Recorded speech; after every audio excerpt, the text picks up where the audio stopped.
पहाड़ियों और हरे भरे खेतों के बीच बसे एक अनोखे गांव में अर्जुन नाम का एक जिज्ञासु और साहसी छोटा लड़का रहता था। वह अपनी अतृप्त जिज्ञासा और असीम ऊर्जा के लिए पूरे गांव में जाने जाते थे।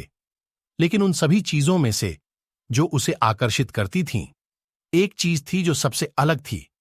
गौरी नाम की एक सौम्य और बुद्धिमान गाय। गौरी कोई साधारण गाय नहीं थी।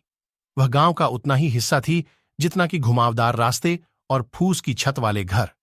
उसकी आंखों में गहरी दयालुता थी और उसकी उपस्थिति से शांति का भाव झलकता था, जिसका उसके साथ समय बिताने वाले किसी भी व्यक्ति पर सुखद प्रभाव पड़ता था। हर दिन स्कूल के बाद अर्जुन उन खेतों की ओर भागता था जहां गौरी चरती थी।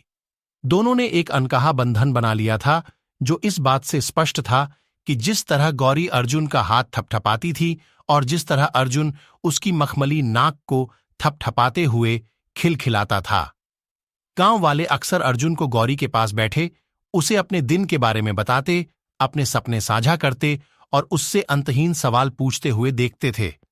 उनका मानना था कि गौरी उन्हें किसी और से बेहतर समझती है, भले ही वह शब्दों में जवाब नहीं दे पाती।